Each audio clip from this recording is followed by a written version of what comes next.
Você talvez já tenha escutado essa frase em algum lugar ou lendo algum livro, mas você sente aquilo que você pensa. Isso pode parecer, ao primeiro momento, um pouco estranho, mas essa é a base da terapia cognitivo-comportamental, que é uma técnica, né, de psicoterapia, que é a base de todo o tratamento de cessação do tabagismo, pelo menos os tratamentos que a gente tem evidência científica, e é no que baseia o que eu falo aqui para vocês nesse canal.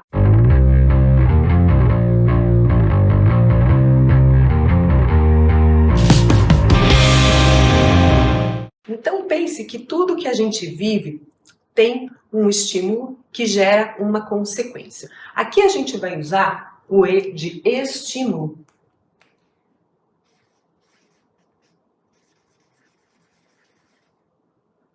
que na nossa vida pode ser um estímulo interno, como uma memória, um pensamento, ou um estímulo externo, que são, por exemplo, influência de outras pessoas, influência do ambiente, uma coisa que você vê, uma coisa que você escuta vindo de outra pessoa, ou de filmes, ou de mídia, né, de marketing, de propagandas, estão nos estímulos externos. Então, esse estímulo, o interno, por exemplo, pode ser desde uma sensação física até uma memória, uma interpretação, um pensamento que você tem. Esse estímulo, ele vai gerar uma consequência, que aqui a gente vai falar de ações. Mas poderia também ser um estado de emocional, como que um estímulo faz você se sentir. Aqui a gente vai falar de ação, porque a gente vai falar basicamente de parar de fumar, de se privar, de suspender o uso do cigarro. Então, nessa ação, leia-se como comportamento.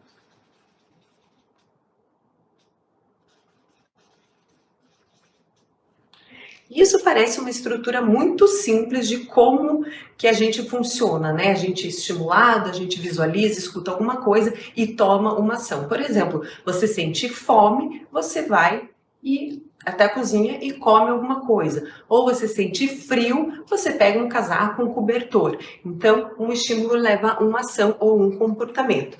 Porém, isso não é uma cadeia tão simples de ação e reação, né? de ação e consequência. A gente tem, no meio desse caminho, uma coisa fundamental, que é a base de tudo que a gente trabalha na terapia cognitivo-comportamental e no tratamento do tabagismo. O que a gente tem aqui? É o pensamento.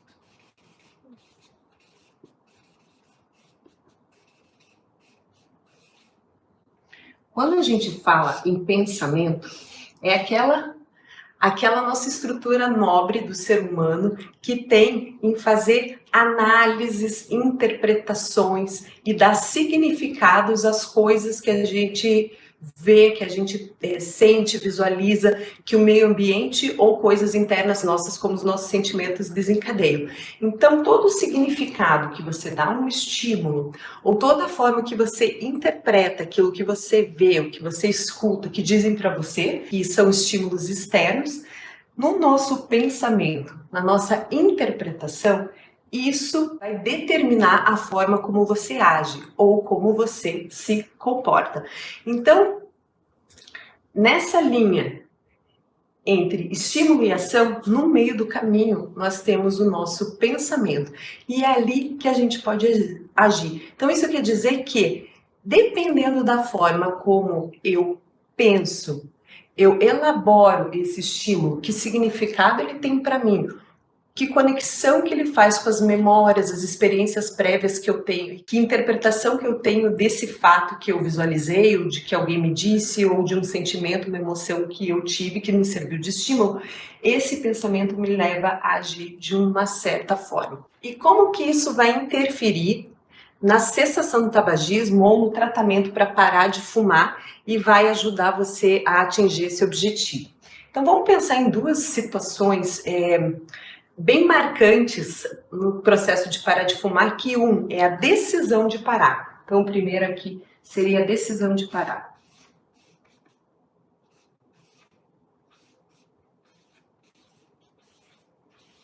Então, ali, seguindo aquela fórmula do estímulo e da ação ou comportamento, o que a gente teria na decisão? A decisão, o estímulo, por exemplo, poderia ser sua preocupação com a sua saúde, dar um bom exemplo para o seu filho, você sente tosse, falta de ar e quer mudar isso, então o estímulo pode ser, vamos usar aqui, o estímulo pode ser preocupação com a sua saúde. Então, esse estímulo que vai gerar a atuação, que é parar de fumar.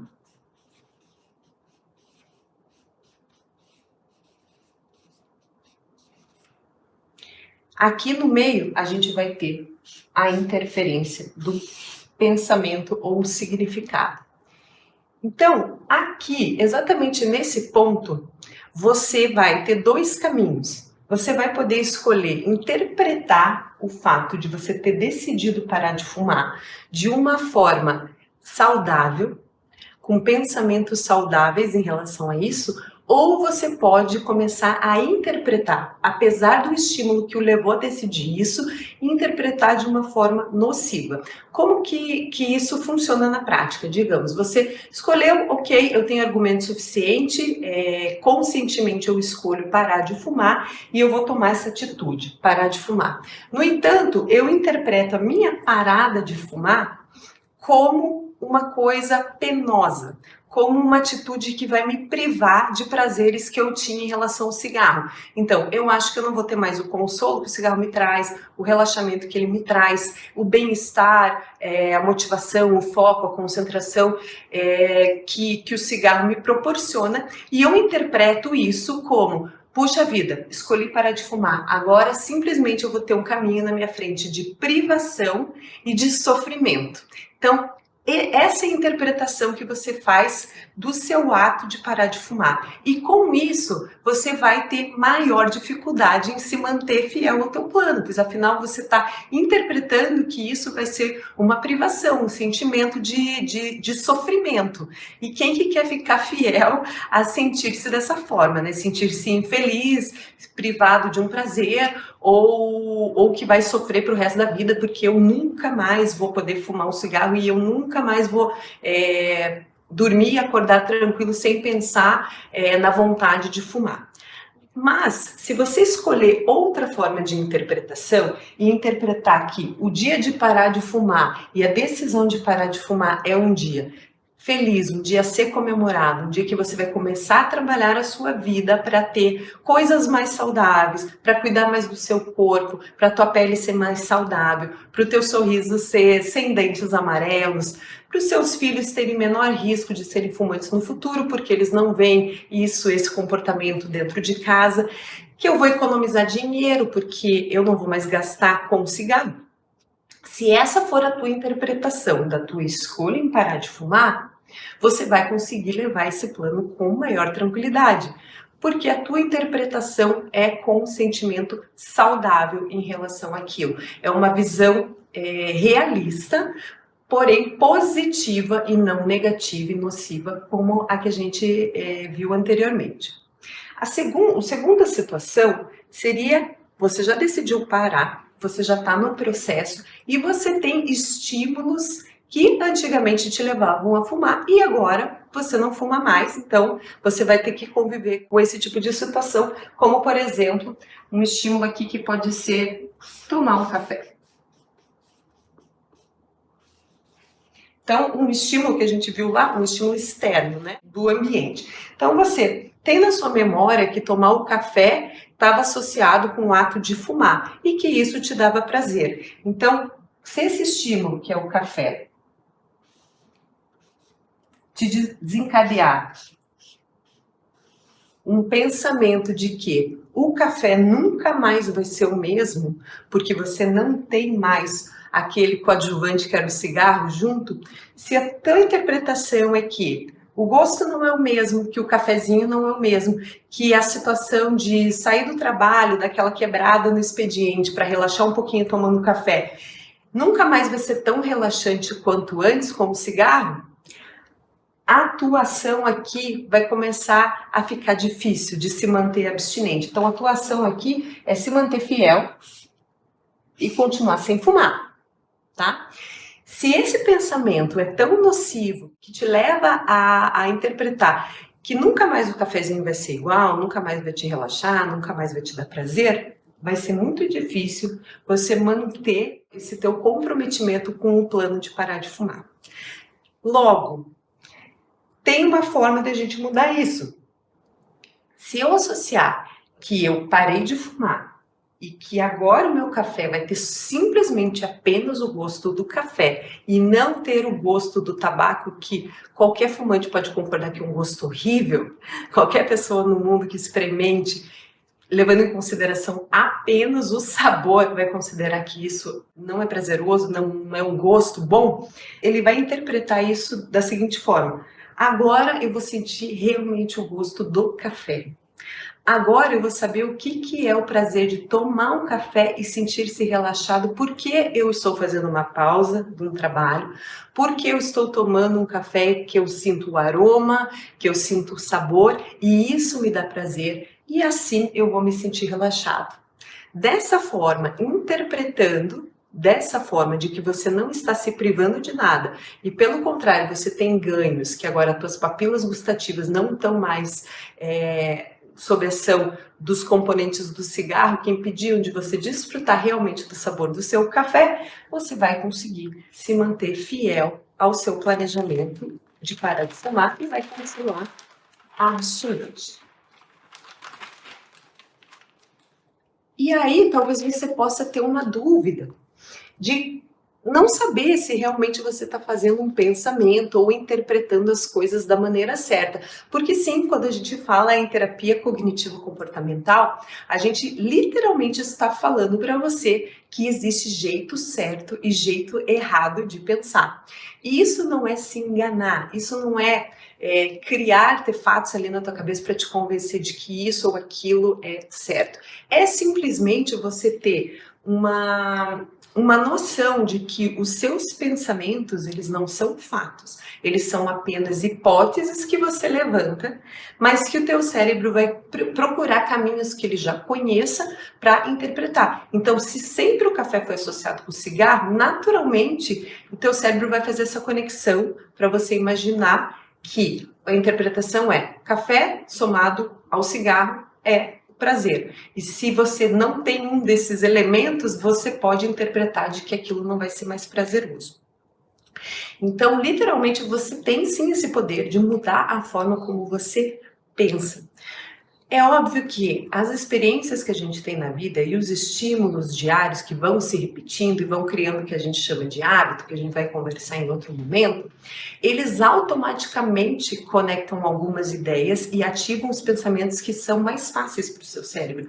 E o que é mais fácil? É aquilo que já ocorreu com maior frequência e aquilo que tem alguma conexão com as suas memórias, com as suas crenças pessoais, crenças em relação geralmente com coisas que aconteceram no seu passado, que foram marcantes, que pode ser na infância, ou pode ser coisas que você nem vivenciou, mas que você ouviu repetidamente falar sobre aquilo na sua família, pessoas que você confia.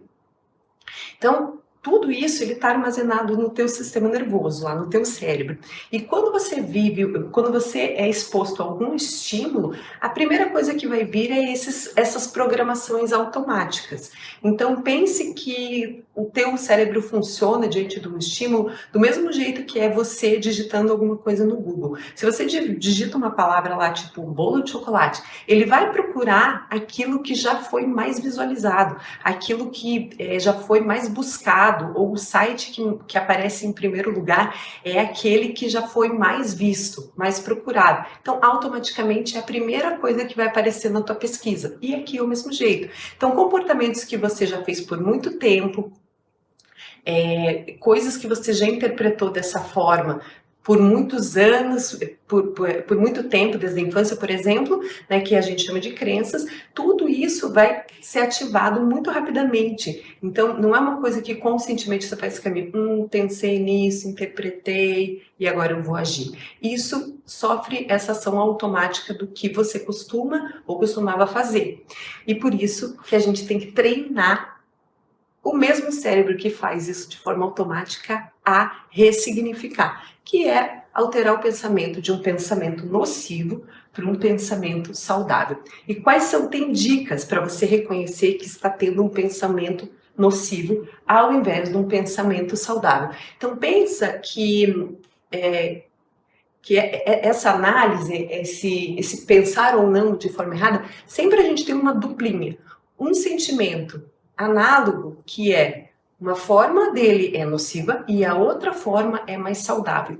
E o que eu quero dizer com saudável? Saudável é aquilo que te faz evoluir na vida, que faz você seguir em frente, mas que você não leve aquele caminhão nas costas das coisas que acontecem. Então pense tudo na sua vida que você for acumulando, se você for acumulando culpa, ressentimento, como que você vai prosseguir? Então, os eventos que acontecem na sua vida, a interpretação que você dá, tem que ser capazes de te fazer evoluir, tornar você uma pessoa melhor, ou conscientemente atingir objetivos que você traçou. E para isso você escolhe o pensamento que combina com aquilo. E isso não quer dizer se enganar, tá? É uma versão realista, porém saudável, daquilo que você está sentindo. Então você não vai transformar, por exemplo, uma tristeza numa falsa alegria. Você não vai fazer isso. Mas existe tristeza que você, por exemplo, sente culpa. E culpa não te leva a lugar nenhum. Por quê? Vai levar você só a remoer aquele assunto, a você achar mais e mais coisas para se sentir culpado.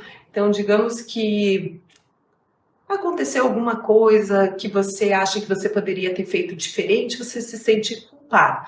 Aí você começa a pensar em várias coisas que você já fez no passado que devia ter feito diferente e que a culpa é sua e que isso pode se repetir e que você não é uma pessoa confiável e aquilo vai entrando num ciclo vicioso e não te leva para frente. Você pode se sentir triste por alguma coisa que você gostaria de ter feito diferente, mas só reconhecer a tristeza e falar, puxa, eu gostaria que eu não tivesse errado nesse ponto, mas agora o que eu posso fazer para ser diferente das outras vezes? E ir para frente, não carregar a culpa. Então esse seria um binômio ali, culpa e tristeza, uma forma positiva, né, de encarar, e uma forma que não te leva para lugar nenhum, que não te faz evoluir, que seria, por exemplo, nesse exemplo, a culpa. Mas voltando aqui, então um sentimento nocivo, um pensamento nocivo, ele sempre vai ter um correspondente que é saudável, que vai fazer você sentir o que você está sentindo, porém, numa perspectiva de que você cresça, que você evolua, que você melhore e consiga as coisas que você almeja. Para a gente reconhecer se esse seu pensamento é nocivo ou não, a gente tem essas 3 dicas. Primeiro, se você detectou que um pensamento é muito rígido, provavelmente ele é um pensamento nocivo. Então, se você começa a analisar e você vê que você coloca aquilo assim como um dogma, tá numa caixa, não tem nada que possa mudar, é assim, sempre foi assim, ou nunca vai ser assim, ele é rígido, ele é congelado, provavelmente é um pensamento nocivo. Da mesma forma, basicamente com o mesmo raciocínio, aqueles pensamentos que são inflexíveis também provavelmente são pensamentos nocivos que não vão te ajudar em nada. Então, rígido e inflexível basicamente são muito parecidos, né? Inflexível é aquilo que você não vê outra alternativa. Então, toda vez que você tende a usar as palavras sempre e nunca, você está muito próximo de um pensamento nocivo. Então, isso comigo não funciona. Vai ser sempre assim. Não importa o que eu faça, isso nunca vai acontecer comigo. Eu nunca vou conseguir melhorar ou tomar uma atitude diferente dessa. Então, esse padrão de pensamento é um pensamento nocivo. E a terceira dica é se você consegue enquadrar o pensamento como um pensamento catastrófico.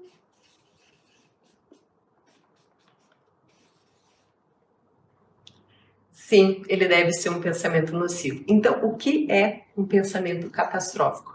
Então, se você pensa assim, puxa, eu sou muito tímida, se eu for nessa festa e de repente eu achar que eu errei o traje de chegar muito arrumada ou chegar pouco arrumada, todo mundo vai olhar para mim e aquilo vai ser horrível. A festa inteira vai julgar por que eu estou vestida assim, o que eu estou fazendo ali, que eu não devia estar ali. Então pensa, imagine que é até um pouco assim prepotente você imaginar que você vai chegar numa festa e todo mundo vai olhar para você e todo mundo vai achar sua roupa feia ou inadequada. E todo mundo vai questionar se você deveria estar ali, se você é bonita, se você é feia, se você está adequada, bem vestida ou não. Talvez tenha uma pessoa ou outra que tenha esse pensamento, mas todo mundo vai olhar para você assim? Todo mundo vai julgar dessa forma? Ou uma outra situação. Eu não gosto de confrontar as pessoas, tenho dificuldade em confrontar alguém, e eu imagino que se eu confrontar meu chefe com alguma coisa que eu discorde, por mais educada que eu seja, ele vai me achar extremamente grosseira, ele vai pensar, meu Deus, mas ela nunca foi assim e agora está respondendo dessa forma. Então imagine que você tem alguma dificuldade, por exemplo, com lugares fechados ou com altura, que tem algum grau de fobia, ou realmente tem um diagnóstico de fobia. A tendência com fobia é muito fácil a gente pensar nesse exemplo de catastrófico. O que as pessoas que sofrem com esses distúrbios de fobia, geralmente elas pensam que elas vão morrer se elas forem até um lugar mais alto, ou elas vão ficar asfixiadas se elas entrarem num elevador ou numa sala fechada. Se elas virem uma aranha, elas vão se sentir extremamente ameaçadas por aquela exposição. Então, são situações que te levam a pensar de forma catastrófica. Isso quer dizer que está desconectada da realidade, que se você colocar uma visão realista, objetiva daquela situação, dificilmente você ia chegar à conclusão de que você vai morrer se você subir até o 12º andar. Qual que é a chance disso acontecer? Quantas vezes um elevador caiu, por exemplo, um avião caiu? Qual que é o risco disso acontecer? Realmente justifica o meu medo de achar que vou morrer? Então, quando a gente tem esses pensamentos catastróficos, geralmente é um pensamento nocivo que não leva você a evoluir e superar os seus medos, por exemplo.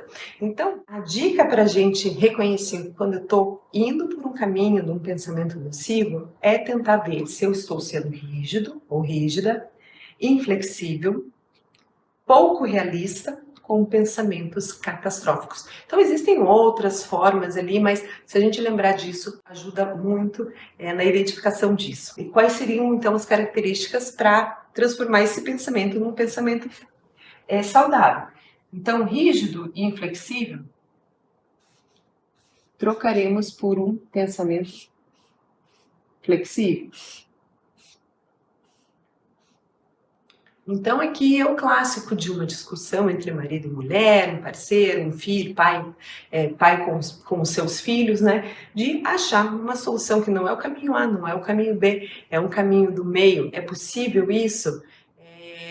É você argumentar com você mesmo, tá? Então, realmente assim, eu não vou conseguir parar de fumar porque eu não tenho força de vontade. Realmente você não tem, você nunca conquistou nada, você abandona tudo, você não tem força de vontade para fazer uma atividade física, para estudar, você não conseguiu passar no concurso, passar no vestibular, não se esforça no seu trabalho, não conseguiu atingir metas na sua empresa. Será que realmente você não tem força de vontade ou eu posso ser flexível com esse pensamento e mais realista em relação à interpretação de uma situação, por exemplo? E para os pensamentos catastróficos, então, uma visão realista.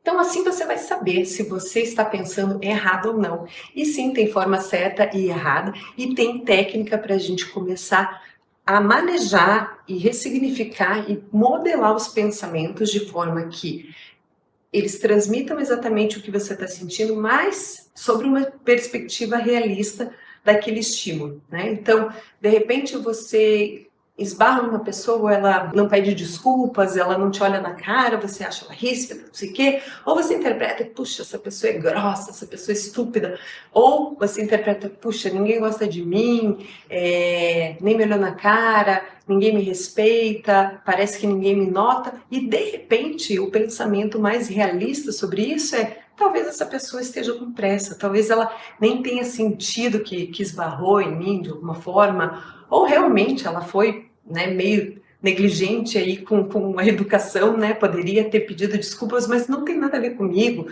com quem eu sou. Então, coisas que servem de estímulo, você tem como ressignificar, interpretar de uma forma que seja ao mesmo tempo realista e ao mesmo tempo flexível. Bom, então no fim das contas, o que eu queria trazer para vocês, e que é um exercício que é realmente a base do tratamento do tabagismo e que diferencia quem é bem sucedido nesse caminho ou não, que são as formas de interpretar estímulos que você tem no ambiente, estímulos emocionais, estímulos que estão dentro de você e estímulos que estão externos, né?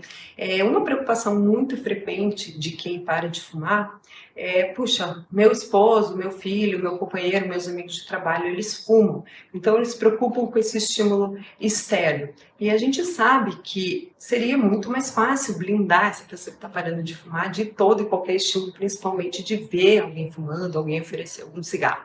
Mas isso não é possível. O que é possível é a gente interferir, se manter fiel ao nosso comportamento, o comportamento que a gente escolheu, que é parar de fumar. Talvez um dos erros maiores das pessoas, quando elas vão parar de fumar, é que elas põem todo o foco no comportamento que elas vão ter. Tá?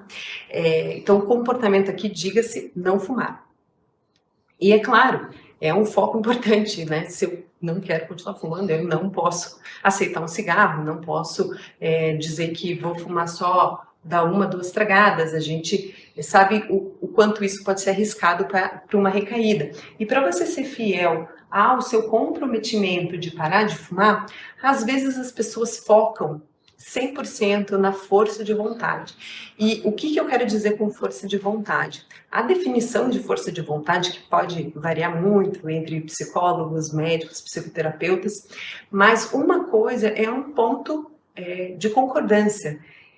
Força de vontade tem a ver com autocontrole. Autocontrole pode ser usado como sinônimo em algumas situações de autorregulação, que é a tua habilidade em superar obstáculos para alcançar um objetivo maior. Então, pequenas distrações, pequenas tentações, pequenas ou grandes tentações no teu caminho que vão te desviar do teu objetivo final, isso vai te exigir força de vontade. Porém, quando a gente fala em força de vontade, e tem muito foco e muito discurso na conduta, no tratamento para parar de fumar em cima disso, as pessoas acham que tem que ser super-heróis, que elas têm que sair na rua e resistir a tudo. Ao cigarro, ao café, ao estresse, à tristeza, aos amigos do trabalho, e acaba ficando uma tarefa muito penosa, muito difícil. E eu não estou dizendo que essas situações não vão acontecer no teu caminho, mas o que eu estou dizendo é que é válido e é aceitável, muito aceitável e recomendável que você evite algumas situações.